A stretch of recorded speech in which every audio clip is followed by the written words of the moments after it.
Salut à tous, je vous retrouve aujourd'hui pour une nouvelle vidéo. Je ne sais pas vous, mais moi j'ai beaucoup de mal à déjeuner le matin, à trouver quelque chose de sain, d'équilibré, de complet et qui me calera pour toute la matinée. Il y a quelques temps, j'ai voulu tester le smoothie bowl.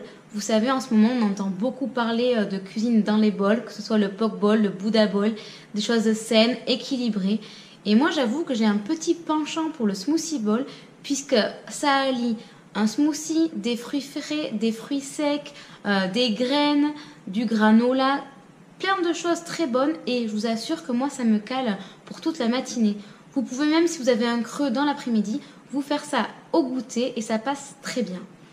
Donc moi c'est vrai que j'achète souvent mon granola en grande surface, mais j'en ai un peu marre de gaspiller mon argent voilà, dans des choses que je peux faire maison. C'est pourquoi aujourd'hui je vais vous proposer une recette de granola maison, mais pas n'importe lequel. On va faire ensemble du granola aux noix, amandes et chocolat noir. Vous allez voir, encore une fois, c'est simple, c'est rapide.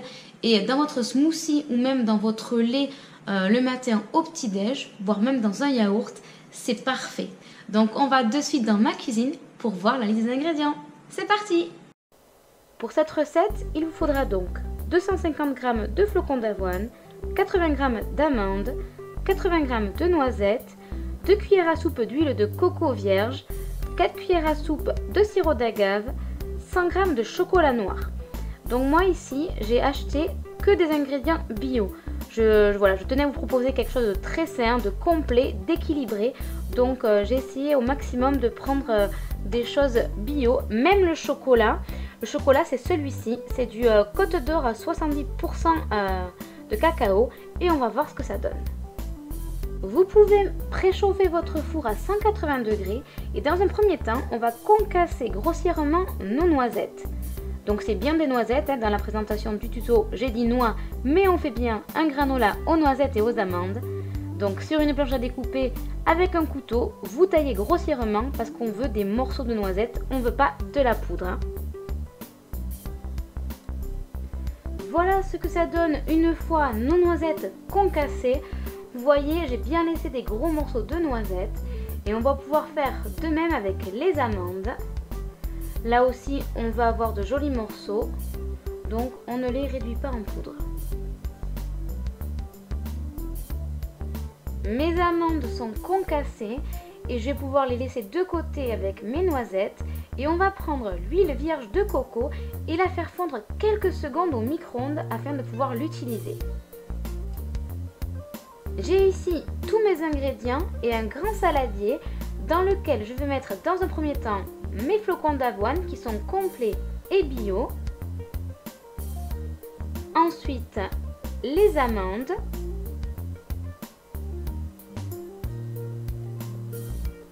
Les noisettes. Je vais mélanger un tout petit peu.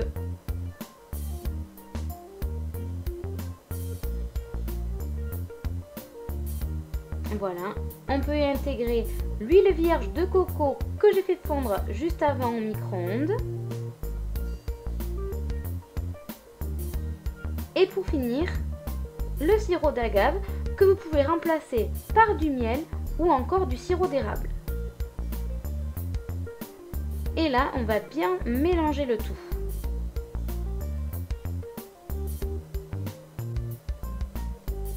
Une fois que vous avez tout bien intégré, on obtient ce mélange et on va pouvoir le déposer sur une plaque recouverte de papier cuisson.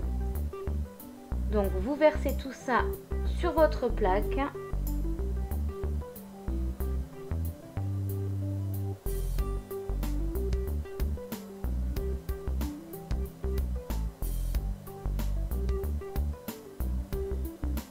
Voilà, et surtout, vous étalez bien votre granola. Il faut qu'il soit un petit peu épais, comme ça à la cuisson, on aura de jolies pépites de granola. Une fois versé sur ma plaque, voilà ce que ça donne. Vous voyez, hein, j'ai fait une jolie épaisseur et j'ai bien étalé partout mon granola. On va enfourner ceci 30 minutes à 180 degrés en prenant soin de remuer 3-4 fois notre granola afin qu'il ne crame pas et que la cuisson soit homogène. pendant que mon granola cuit, on va pouvoir découper en gros chunks de chocolat le chocolat noir et on l'intégrera à notre granola une fois totalement refroidi. Au terme des 30 minutes de cuisson, j'ai un granola bien doré, croustillant, avec de jolies pépites. Je l'ai tout de même remué 3-4 fois pendant la cuisson. Là, je l'ai mis à refroidir il y a un petit moment sur du papier. Il est bien froid, donc je peux y intégrer mes chunks de chocolat noir. Donc, vous les mettez et vous mélangez grossièrement. Il faut bien sûr que votre granola soit bien froid, sinon votre chocolat va fondre. Une fois que vous avez incorporé vos chunks de chocolat noir, on va pouvoir conserver le granola dans un bocal en verre hermétique. Donc moi j'ai pris celui-ci.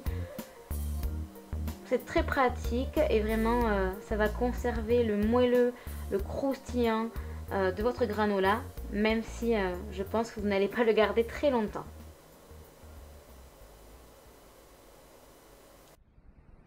Ma recette de granola maison aux noix, amandes et chocolat noir est terminée. Donc moi, comme je vous montrais, je le conserve dans un bocal hermétique comme ceci.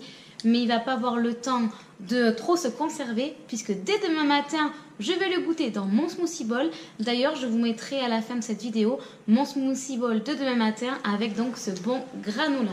Vous pouvez adapter cette recette avec ce que vous désirez, selon vos goûts et vos envies. Par exemple, vous pouvez mettre des noix de pécan, des noix, du chocolat au lait, du chocolat blanc. C'est vraiment une recette que vous pouvez adapter.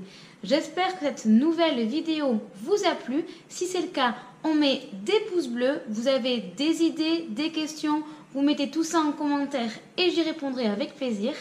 Pensez à vous abonner à ma chaîne si ce n'est pas encore fait et à activer la petite clochette pour recevoir une notification dès qu'une nouvelle vidéo est en ligne. Moi, je vous laisse, je vais ranger mon granola pour le conserver bien pour demain matin et donc goûter tout ça dans mon smoothie bowl. Passez une très belle journée et puis je vous dis à très vite pour une nouvelle vidéo. Bye bye!